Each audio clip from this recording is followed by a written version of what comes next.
one, He is called faithful and true. So yan po. Kung alam natin yung tunay na definition ng Diyos, ng faithful, ito po ay dahil ito po yung karakter ng ating Panginoon. In fact, yung pangalan niya ay faithful. So, asan bang aspekto ng ating mga buhay ang kailangan ang katapatan? Saan po nakikita ang ating katapatan sa Diyos? Isa is in our walk with God. In our walk with God. Sa ating paglalakad bilang Kristiyano o sa ating pamumuhay bilang mga Kristiyano.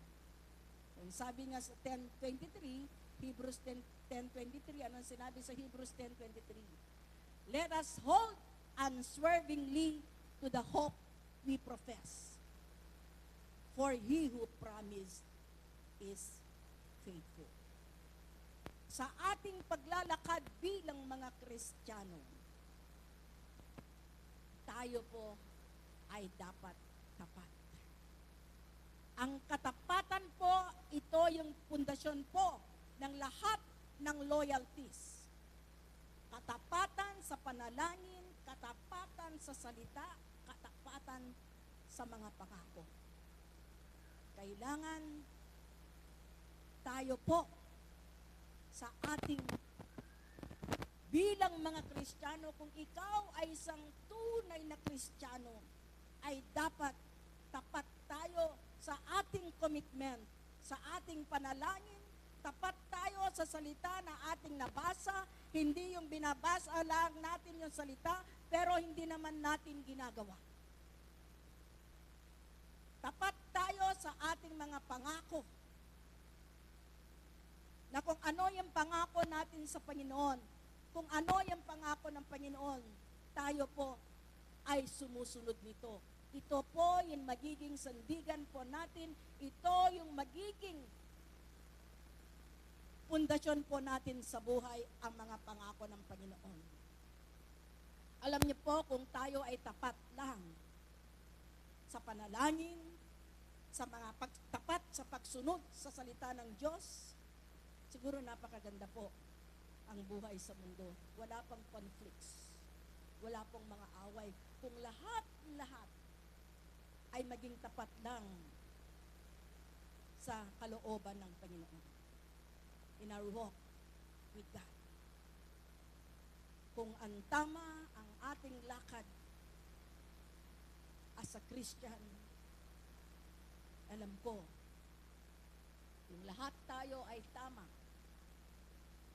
Lahat tayo, pinapractice po natin yung karakter ng tunay na Kristiyano. Ano bang karakter ng tunay na Kristiyano? Of course, we should have the character of Christ in us. Amen? We should have the character of Christ in us. At ano ang karakter ni Christ? Ang karakter ni Christ hindi chismosa. Ang karakter ni Kristo ay hindi palaaway. Ang karakter ni Christ ay hindi nagsisinungaling. Ang karakter ni Christ ay hindi mayabang. So, these are just some of the characteristics of God. Kung sinasabi natin Kristiyano tayo, we should live in accordance with the character of Christ. Pero sasabihin niyo naman, Pastor, wala naman perfecto eh. Yes, I admit that nobody is perfect, but kung tayo ay nagkamali, kailangan marunong tayong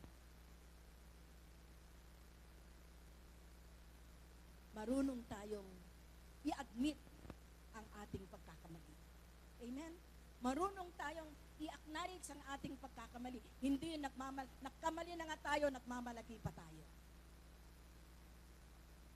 So yun po yung pride na sinasabi. We should know and learn to accept our mistakes. Dahil, sabi nga natin, pastor, tao lamang ako na nagkakamali. Yan, tama yan. Tao lang ako na nagkakamali. So we should learn to accept our mistakes and our faults. We should learn to accept our weaknesses. And number 2 is, katapatan sa marriage and family. Yan, napaka-importante po ito. Katapatan, marriage sa aspekto o sa area ng marriage and family. Anong sinabi sa marriage? Marriage should be honored by all. And the marriage bed kept pure, for God will judge the adulterer and all the sexually immoral. Yan. Marriage should be honored by all. Marriage should be honored by all. So, and the marriage bed kept pure. Yan. I remember when I was in the law school, for those who are taking up law, na meron isang bar reviewee. Iniwan niya ang kanyang asawa, babae. Nag-iwan niya ang asawang babae. Nag-review. Pero nagbakasyon yung taong ito, ang nadatnan niya, ang asawa niya may katabing ibang lalaki. So, the marriage bed was already violated. Dahil yan. Kaya, and the marriage bed, although literally na kwento yun. Kasi, yun nga rin po talagang napakasakit na hindi mo yung asawa mo ay iba ang katabi, hindi ikaw. Sa inyong matrimonial bed pa, lalong-lalo na kung ikaw pang bumili. Di ba? So masakit. The marriage bed kept pure, for God will judge the adulterer and all the sexually immoral. Kailangan po panatilihing buo ang marriage. Except kung, baka sabihin nyo naman, pastor, paano kung ako ay iniwan? Pastor, paano kung dinivorce ako? Yan. So, nangyayari po yan sa buhay. But, meron ding proper na pag-aayos po dyan sa Bible. You know, several years ago, merong, hindi mo rin maiiwasan yung mga may nanliligaw. Sinasabi nila, hiwalay naman. Pero, ang mentalidad ko kasi, ang mindset ko kasi, ay, walang imposible sa Diyos, pwede pang magbalikan yung mga nagkakahiwalay. Yan kasi yung mindset ko. So, kailangan po i-honor yung marriage and family. Nung piyesta po ng, I think, Alibago, na miyesta po, and I've met isang acquaintance na nagbakasyon mula sa Amerika. And sa taong ito, palaging tinatanong, bakit hindi mo kasama ang asawa mo? Bakit hindi mo kasama ang asawa mo? At alam mo, ang ganda ako sa sagot niya, pareho kami ng mindset. Na hindi kinakailangan palagi kayong magkasama para to prove yung katapatan ng bawat isa. Alam mo yun ang sabi niya. Dito mo makikita yung katapatan ng bawat isa. O minsan magkakahiwalay kayo, hindi kayo magkasama. Diba? At dinagdagan ko nga, absence makes the heart grow fonder. Diba? Diba? Absence makes the heart grow fonder. So, ang ganda po, lang naman yung, porque yung katapatan ay palagi kayo magkasama, magkadikit kayo. There are times na kailangan maghiwalay kayo. At kung sa paghiwalay nyo, yung asawa mo pa rin ang nasa isip mo, siguro walang mangangalunya. Diba? Lalong-lalo na, naku, yung mga sundalo ko minsan, when I was with the military, naku, ang kasabihan kasi nila, no beka no, dyan nyo, gilagita ko no bala na yung nuwang. Ano ito nuwang? No be ang nga nangipatan, pangadatan na. Foolish. So, I don't agree with that. Kaya minsan, nagka-imbestiga ako, nagsasampalan. Yan. Ma'am, mas marami pa yung anak niya sa kabit kaysa sa akin. Yan. Nangyayari din yan sa mga pulis. Sorry sa mga pulis, ha? Kasi nagkataon lang na ako ay nasa trabaho na kung saan ganito po yung mga hinaharap kong mga problema sa buhay. So, I have already encountered so many cases, many problems about married life. And therefore, si pastor po na natiling single because I wanted to be saved from the troubles of married life. Bakit seryoso kayo? Hindi ata kayo naka-identify. So, kasi marami pang gusto mag-asawa. For those na medyo lampas na ng kalendaryo, there's always hope. For there is always hope in Christ. Diba? There is always hope in Christ. Parang napakaseryoso ata kayo Para bang, ano ba nangyari? Is there something wrong? Meron bang mga nag-iisip? Meron bang ano? I don't have the, ako po ay nagsasalita based on my experience as an investigator. So, wala po akong baka akala nyo si pastor, sa tuwing pupunta ako dito, pinapatamaan ako. No. I am speaking based on my experience. And based on the troubles of many people, many spouses, na hinaharap po almost every day in the office. Parehas lang. Nasa military ako, nasa Commission on Human Rights ako, parehas pa rin. Sinusundan ako ng mga problema. And then, saan pa dapat makita ang faithfulness? Workplace and career. Yan. Workplace and career. Anong sinasabi sa Colossians? Chapter 3:23. Colossians chapter 3:23. Whatever you do, work at it with all your heart as working for the Lord, not for human masters. Whatever you do, work at it with all your heart as working for the Lord, not for human masters. So, kahit sa loob ng opisina, kahit wala si boss, trabaho ka. Hindi magtatrabaho ka, huwag muna magtrabaho. Chismis muna, pero pagdating ng boss, saka ka babalik sa mesa. O, sino ba'y man nag-opisina dito? Yung kung nagkukumpulan dyan. O, pastor, based on experience, nagkukumpulan kayo dyan. Pagdating ng, nandun na si boss, saka na lang pabalik sa mga mesa. Ayan. So, workplace and career, saan kayo ba't, kahit yung trabaho nyo, ikaw ay nasa maliit na mababang posisyon o sa mataas na posisyon, still do your work wholeheartedly. Hindi mo dapat sabihin na, hindi ko naman, dapat ito lang trabaho ko. O kaya, bayaan mo na. Yung iba na lang yung gagawa. Kahit maliit man yung posisyon, tulad din dito sa church. Kahit maliit na yung posisyon mo, do it heartily. Do it heartily. Janitor ka man sa opisina, do it heartily.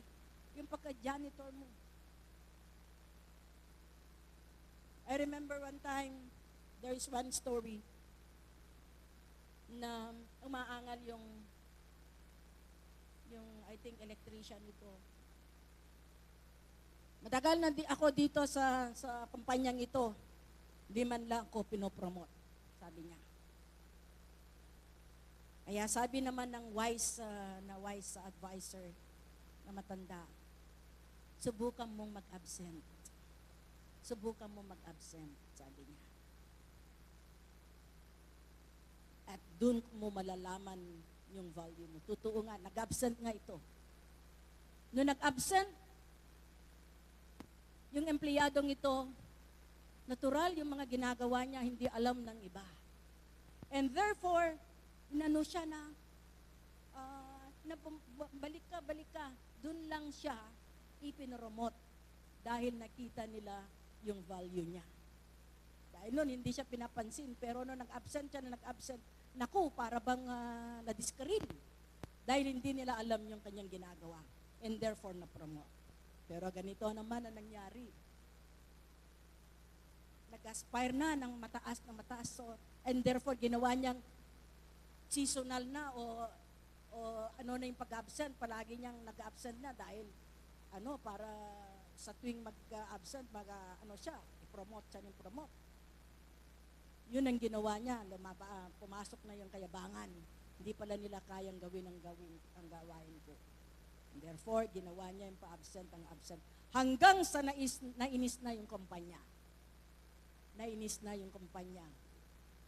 At pagbalik niya, instead ng promotion, siya na ay tinanggal. Sabi ng wisdom, bumalik siya sa matanda na nag-advise sa kanya. Di ba sabi mo noon, subukan ko mag-absent para mapansin nila yung value ko? Sabi niya. Pero sabi ng matanda, meron din, yung hangganan. Sabi ng matanda, tulad din ng bulb daw yan. Tulad ng bulb. Di ba yung bulb bulb yun dapat kailangan mong tanggalin na? No. Fundi. Okay. Wala man lang sumasagot dito sa mga electricians dito. Nung nafundingin yung bulb, hanikwan mo. Talyanan mo. Nafundingin na. Kunne pela yan, kunne yo kwa. Tanganayong kangaawan, alale pela light yan na nafundi. Awan na lighted, and therefore kailangan matalyangkan ko na. Sinalyan de gina. So that was the wisdom of the old man. Kuha nyo ba? Nakakaintindihan ba tayo? Ang hirap ang salita dito, hindi naman tayo nakakaintindihan. So nafundi. Kunne kini baalalaki ka ng gina. Kada pa si gina maka-absent. Alalegit tampela to bulb yan na nafundi. So, kailangan matalyangkan. So, natalyan ni gina. So, kailangan yung tapat tayo sa ating in the workplace. Pumunta ka ng tamang oras. Isa rin yung sa katapatan. Hindi palagi kang late. Hindi ka membro ng PAL. Ano yung PAL? Palaging late. Sabihin nila, ay, membro ako ng kumpanya ng PAL. Ang ibig sabihin ng PAL, palaging late. Yan. So, katapatan sa workplace and career. Now, katapatan, stewardship of resources. Tapat tayo sa ipinagkatiwala sa akin. Anong sabi dito? Whoever can be trusted with very little can also be trusted with much. And whoever can be trusted and whoever is dishonest with very little will also be dishonest with much. Tama nga. Kung tayo po ay tapat, kung tayo po ay honest sa mga maliliit na pinagkakatiwala sa atin, tayo po ay pagkakatiwalaan ng malaki. Huwag tayong magtataka kung, Lord, bakit hanggang ngayon ganito, ganito? Hindi mo po ako pinagkakatiwalaan ng malaking. Hindi pa nai-improve yung income ko. Kapatid, tandaan mo, marahil hindi ka pa handa sa mga malalaking bagay. Marahil hindi ka pa handa sa promosyon. Baka pagdating na ng marami, hindi mo alam i-manage yung marami dahil hindi ka pa marunong mag-manage sa konti. Hindi ka pa marunong i-manage mo muna yung maliit na pinagkatiwala sa iyo sa pagkakatiwalaan ng marami. Amen? Ako, siguro, hindi pa ako pinagkakatiwalaan ng milyon-milyon dahil hanggang ngayon, medyo ngayon lang ata ako natuto na nalaman ko kung ilang zero ang 1 million. Noon, hindi ko alam kung ilang zero ang 1 million. Hindi ko alam ilang zero. Hanggang ngayon, hindi ko pa alam kung ilang ang zero ng trilyon. Kaya kung minsan, kung nag-withdraw ako, mali-mali, hindi ko alam kung saan ko ilalagay yung period. Noon, hindi ko alam naman kung ilan yung zero ng dumbbell pa ako sa math. Oh. Kaya, hindi tayo pinagkakatiwalaan ng malaki kung di pa natin alam i-manage ito. So, kailangan maging tapat po tayo sa mga bagay na pinagkatiwala sa atin. Kung merong ipinahiram sa iyo, kailangan ibalik mo. Di ba? Kailangan ibalik mo, marunong kang magbalik. Hindi yun, so ano yan, sinakom, anabera, takawan niya pala tome. So, among ka na customer ko, ito ulinin. Eh, wala, hindi ka na pagkakatiwalaan. Di ba? Hindi ka na pagkakatiwalaan. Ang sa batas pa naman, kung halimbawa ay pinahiraman ka, tapos hindi mo na ibinalik with intent to gain. Ang hirap niyan. Pinahiraman ka let's say, pinahiraman ka ng balde, pinahiraman ka ng damit, hindi mo binalik, tapos one day, nakita na suot-suot mo, hindi mo pa binabalik. Kung may pinapahiram sa atin, balik natin, ano? Para sa susunod, pahihiramin ka uli, ha? Ganun, ha? So, so, ganun yun. Kasi ang tendency niya, kung hindi mo binalik, mariko na ay patakkawan niya, mariman, manito Olivia. Na, di ba? Mapagam pa ito, lay nga, mapatakko ka ni ikaw. Kahit na mapatakko ni ko, so, kahit ba si pinatakko, marima mo manito Oli. O, di ba, kurog yan, magalaktera, tapos neyo, nududumay, practice tera, di ba? Kagagin sinako mo, marima na ito Oli. Kaya nga kalderuin niya, maka niya, kahit ba si Kusame. Nasinang ko pa ito, pakul ko ang baliano eh. Di ba, ganun? Kaya iinak katun, paya na kamarka. Nanya mamatakko kang balay, kaya nga kutsara. 1 dozen spoons. Dura na yan. 3 pakul. So, itura niyan. Pero di tayo kami nalara. Katun peba niyan, peba nga pinatatakan na kami niya pinggan kan alale engrave. Katun eh. Kaya niya duduma kutsara amin naka-engrave kangahan na QAA, Kela Akad Agana. Oh, di ba? Eh di ba gang mater ba painter pa kang pinta? Ah, di ba? O to pinta green kun na, o to lipstick, o to na. Kasi ano ang kangane kwa, o yo to kwakaw mo, di ba? So pero kailangan yung lundo nito is kailangan kung meron tayong hiniram ibalik natin. Kasi ano so no uli malaman ninyang pe uman na nga ipatakaw, di ba? So katapatan. And then Stewardship of resources, lalong-lalo na sa, ano din natin ito, iangkala po natin sa ating pagta-tithes and offerings. Alam niyo po, ang pagbibigay din ng tithes and offerings, o kahit wala nang sa tithes and offerings mamaya, it is also part of stewardship. Kung paano natin i-manage yung resources po natin. Nung ako po ay nagkatrabaho, na born again ako Sunday, 1989. Next Sunday, sahod ko, bigay ko. At praise God, mula noon, dumating man yung mga pagsubok sa trabaho, na temporary ka lang, ganun, pero God is good. God is good. Kung tapat ka sa pagbibigay, alam ko, gagawa ng Panginoon ng kaparaanan ng mga mirakulo kung paano ka mas lalong pagpapalain sa trabaho mo. Amen? Maging sa mga negosyo. Yan yung challenge ko sa mga may negosyo. So, kailanman hindi ako pinabayaan ng Lord.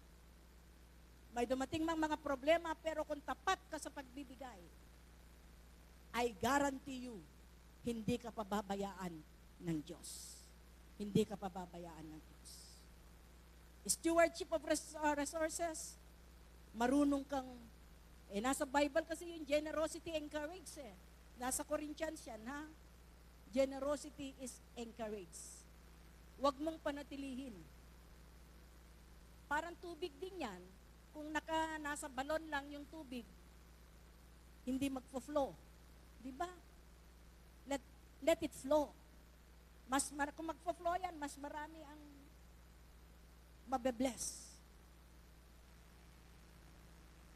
So, wag kang parang pakyaw. Anong pakyaw? Boksingero. Palagi nakaganyan. So, learn to open that hand. Parte po yan ng Christian stewardship. Christian stewardship. Yung hindi dapat manatili yung pagpapala sa'yo, let the blessings flow. Let the blessings of God flow.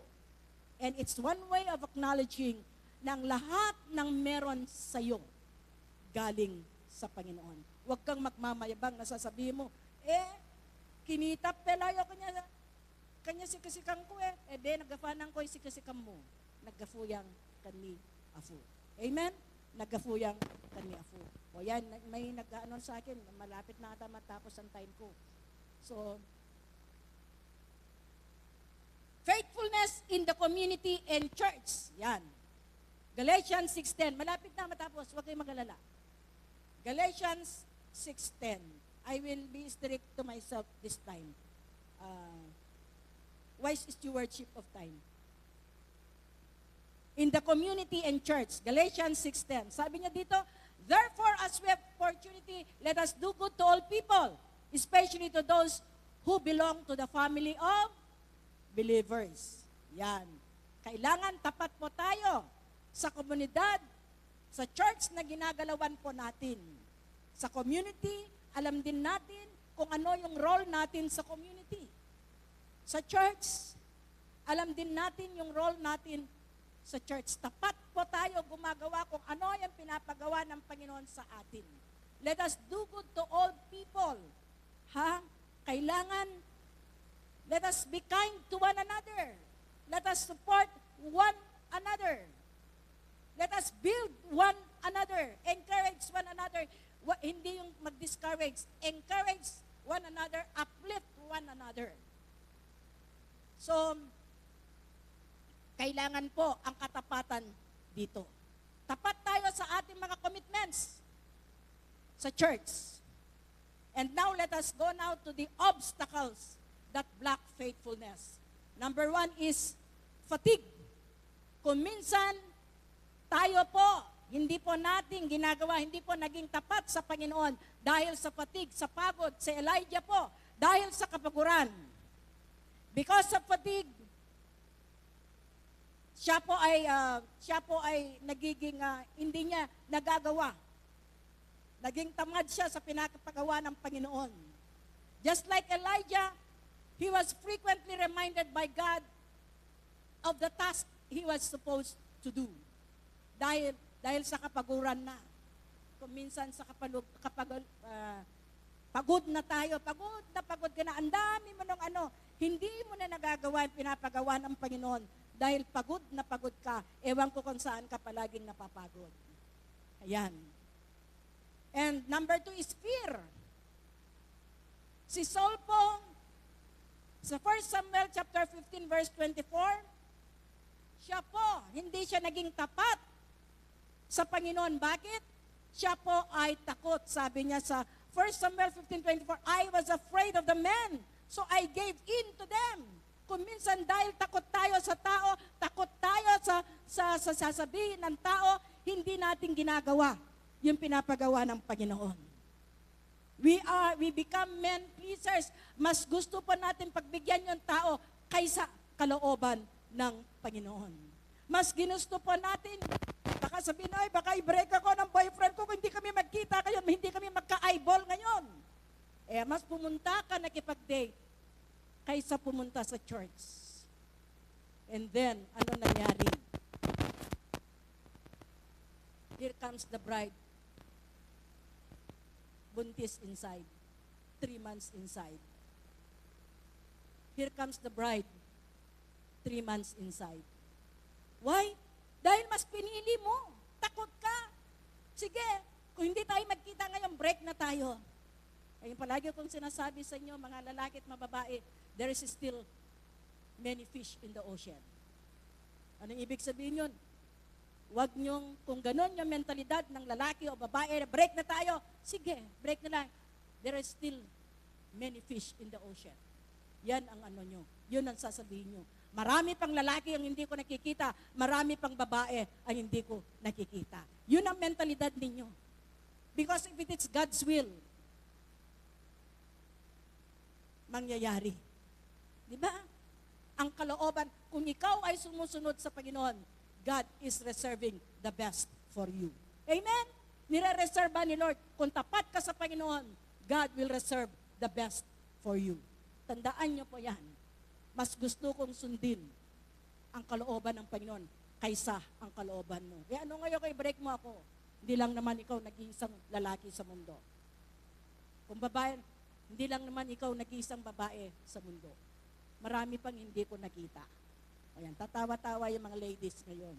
So, I hope na huwag tayo matakot. Baka sabihin nyo, 30 anyos na ako, malapit na ako mawala sa kalendaryo. Hindi ka pa nawawala sa bingo. So, huwag kayo matakot. Diba? Hindi kayo for sale, hindi kayo pang bargain. Hindi porke 40 anyos ka na, 30 years old ka na, ibabargain mo ng sarili mo. You are fearfully and wonderfully made by God. You are not for bargain. You are not for bargain. You are fearfully and wonderfully made by God. Hindi porke tumatanda ka na, ibabargain mo na. Noon, ang gusto ko, tall, dark, and handsome. Pero nung 30 na, tall, dark, and never mind. So, hindi yun, manatili kayo sa basta makajos. Importanteng sukat is, may takot sa Diyos. Banal na pagkatakot sa Diyos. Sumusunod sa Diyos. Anhin mo pa yung gagagwapo ka. Nabasa-basay darfuwan, nabasa-basay dala, nakamahay darfuwan. Yato kayanan to inak. Nakuya ko mo dyan ka. Nabasa-basay dala, nakamahay darfuwan. Ano ibig sabihin ay, nakakombisti. Pero awan namang may tanlag. Di ba? Di ba kaya man nakamira? Awan namang, dama na napiyay, binistyan niyan kang kagalgaw, nabangabangoy, pumadana, na awan man may tanlag.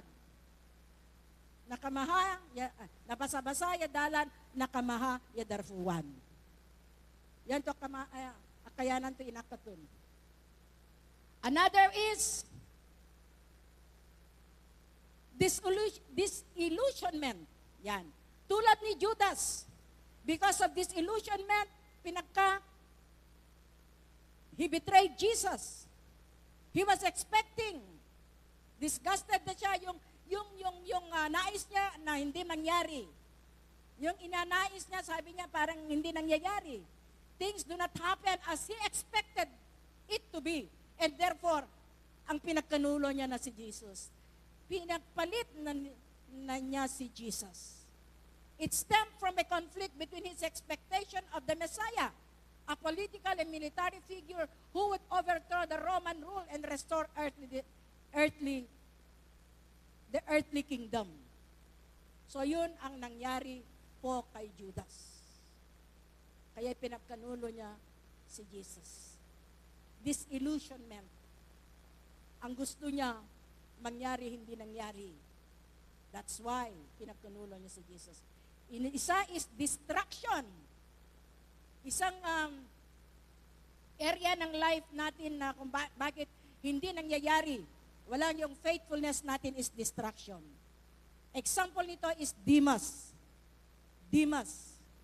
Si Demas po, as Paul says, he loved the present world. 2 Timothy 4:10. 2 Timothy 4:10. Mas ginusto niya, mas minahal niya ang mundo. Kaya si Demas po ay lumayo. The temptation of this world affects our faithfulness. We tend to follow the world rather than God. We tend to follow the world rather than God. Mas ginusto, ganyan din tayo kung minsan. Mas gusto po natin pumunta sa party. Mas gusto po natin pumunta sa disco. Mas gusto po natin pumunta sa inuman. Mas gusto natin pumunta sa basketballan. Mas gusto po natin pumunta sa sayahan kaysa unahin ang Panginoon. Ang sabi ng Lord, seek ye first His kingdom and His righteousness, and all things shall be added unto you. His kingdom and His righteousness. Amen? Kung inuna mo yung inuman, ano yung kingdom doon? Kingdom yun yung patayan. Kingdom doon yung black eye kung nagipagsuntukan ka. Yan ang inuna mo. Kaya, kung minsan, yung mga iba dyan, ay, pupunta kasi ako sa ano. Lalong-lalo na kung merong payout. Ano una natin yung payout? Yung for peace. Pastor, awan nak belatan na kanikifila kang barangay, tasangoyo kwayo mag-payout. So, seek ye first His kingdom and His righteousness, and all things shall be added unto us. So, ako po ay naka-schedule sana ng surgery dito sa mata ko. Pero considering na merong activity ng mga kabataan, hindi po pwede yung nandiyan ako, wala akong ginagawa dahil sa nagpapahinga sa surgery. Ang gusto ko, malakas ako habang ongoing yung gawain dun sa Gonzaga. Palagi natin unahin ang gawain ng Panginoon, ang kalooban ng Panginoon. Our mindset should be God first. God first. His will first rather than my will. Amen. Ang kalooban niya muna ang susundin ko, hindi yung kalooban ko. So, another distraction is, example is Solomon. Si Solomon po, King Solomon, ang nakadistract sa kanya ay ang kanyang maraming mga asawa. Yan. Kasi noong unang panahon, maraming asawa ang hari. And therefore, sa dami ng asawa niya, itong mga babaeng ito ang inilihis siya sa kanyang commitment and dedication to God. Siya na who first asked from God for wisdom, na nalugod ang Panginoon, ito na, siya na ay na-distract dahil sa maraming asawa. Na-distract siya ng mundo. Na-distract na siya sa deception ng mundo. Sabi sa Bible, friendliness with the world is enmity with God. Kung tayo po ay minahal-mahal na natin ang mundo, kaaway na natin ang Diyos. Sabi sa James 4, hindi po ako nagsisinungaling. Sabi po sa James 4:4 yan.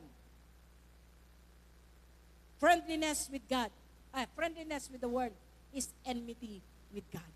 Tandaan po ninyo sa James 4:4, it started with the phrase, you adulterous people. Para tayong nangangalunya. tayo nakikiapid kung tayo po ay mahal natin ang mundo para tayong nakikiapid. Sabi niya doon, adulterous people. Nakikiapid kayo kung kayo ay nagmamahal sa mundo. Tandaan po ninyo, friendliness with the world is enmity with God. Para bang napakasilyo, para bang hindi ata ninyo matanggap-tanggap ang mga katuruan na ito. So, yan po, kailangan na halagan po natin. Huwag po tayo makipagkaibigan sa mundo. Kasi yan yung nakakadistract po sa ating katapatan sa ating Panginoon. Kung minsan, ay pastor, hindi muna ako mag-practice. Bakit? Saan ka? Pumunta muna ako sa Yan. Pastor, wala muna ako sa sa Sunday, biya niya mo, nakbela ma-outing pa yun. Yan, wala mo pa. But anyway, alam mo, kahit maging sa pag-pleasure natin, kung tayo nakabakasyon, huwag nating kalimutan ang Panginoon. Huwag nating kalimutan. Magmi-minister pa rin tayo. Huwag tayong makalimot. Kaya kahit wala ako kuminsan, kung may Sunday, I see to it that palagi akong nakakonekta sa ating Panginoon. We could even minister and soul win kahit saan tayo. Alam nyo, kung mahal na mahal natin ang Diyos, kahit saan ka yan, kahit saan ka yan, parang gusto mong i-share yung ginagawa ng Lord sa iyo. Kung mahal na mahal mo ang Diyos, sino ba yung gumagawa nun? O syempre, walang magtataas dahil walang gumagawa. That means to say, kung walang nagtataas, mala-mala lang, hindi niyo mahal ang Diyos. Kulang yung pagmamahal niyo sa dahil kung mahal na mahal mo ang Diyos, kahit saan ka pupunta, alam mo, sister, ganito ang ginawa ng Lord sa akin. Alam mo, sister, napakaganda po yung pagsisisi at pagsuko ng buhay sa Panginoon. Palagi mong sinashare. Kahit ano pang nationality yan, mag-share ka. Dahil mahal na mahal mo ang Diyos. I hope na today, meron po tayong natutunan. Makapagbago sa ating, hindi yung porque okay ng buhay, wala tayong ginagawa. Sabi nga dito, I now proceed to my conclusion. To be born again is not always a bed of roses. In life, we go through valleys. In life, we go through stony roads, mountain tops. But our faithfulness is being tested whether in the valleys, in the stony or rough roads, and in the mountain tops. Kung minsan kasi, yung valleys natin, yun yung complacent na lang tayo. Parang wala na tayong pakialam. Kahit merong, sister, ganito ang gagawin natin. Sila na lang. Nasaan yung sinumpaan mo sa Panginoon nung ikaw na unang nagsisi at nagsuko ng buhay sa Panginoon? Nasaan ang yung first love? Nasaan yung sinasabi ng Lord na ikaw accomplish niya, go and fulfill the Great Commission? Nasaan na? Kung nasa stony roads ka or rough roads, ang tendency mo, give up. Give up na ako, pastor. Ayoko na. Ayoko na mag-church. Ayoko na maniwala. Hindi totoo ang Diyos. Kung minsan, kung tayo po ay nasa rurok na ng katagumpayan, nakikita mo na, nararanasan mo na ang luxuries in life, ayan, nakakalimot ka na. And that's why, whether in up and downs, dito po natetest ang ating faithfulness. Tapat ba tayo kung tayo ay malungkot? Tapat ba tayo kung tayo ay masaya? Dapat in all areas in life, whatever our situation is, we can maintain faithfulness if we remain connected to the one who is faithful. Kailangan, para ma-maintain po yung katapatan natin sa Diyos, kailangan palagi tayong nakakonekta sa Kanya dahil siya ay tapat. Siya yung author ng katapatan, our Lord and Savior, Jesus Christ. The one who called us is faithful. In fact, His name is faithful and true, and therefore, He will not contradict or deny Himself. Kailangan po to maintain our faithfulness, remain connected to our Lord and personal Savior. And to remain connected with our Lord and Savior, kailangan po totally magsisi tayo at magsuko ng buhay sa Panginoon. Amen? Para ma-maintain yung katapatan natin. Palagi na tayo magsuko ng buhay sa Panginoon. Let us renew our faith. Let's renew our trust in God every day because the one who promised is faithful. May I request every day, palakpakan po natin ating Panginoon. Pwede ba tayong lahat?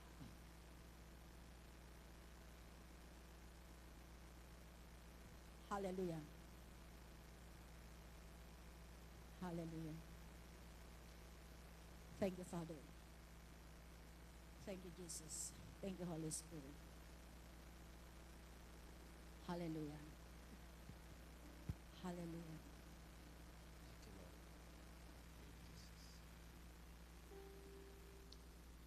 Hallelujah. Thank you, Lord. Lord, you are a faithful God. Amen. Your name is faithful and true, O God. And unless, O God, that we remain connected to you, O God, Lord, mapapalayo kami, Panginoon. Kami po ay mapapariwara, Panginoon. We desire, O God, to remain faithful to you. No matter what. No matter what circumstances we are in, O Lord, whether in ups or downs, O God, in life. Manatili kaming tapat sa iyo, Panginoon. Ano man ang aming kalagayan. Because we love you, Lord.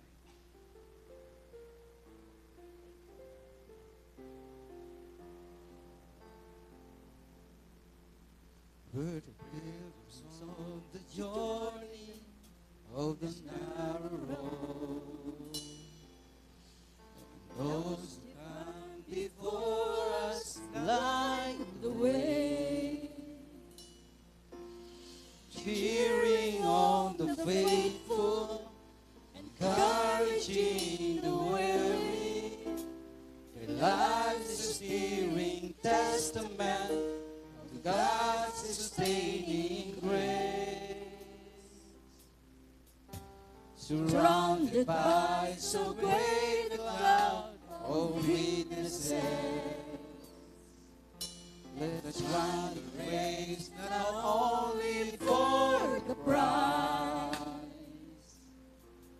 but as those who've gone before us, let us live to those behind us the heritage of faithfulness, a song to godly life. So may all who come behind us find us faithful. May the fire of our devotion light their way. May the footprints that we lead them to believe, and the lives we live inspire them to obey. May all who come behind us find us faithful. Thank you, Father. God, may all those who come behind us be faithful. Amen. Lord, as you lead us, O God, Lord, God, may we encourage one another to be faithful. May we uplift, O God, Lord, those, O God, Lord,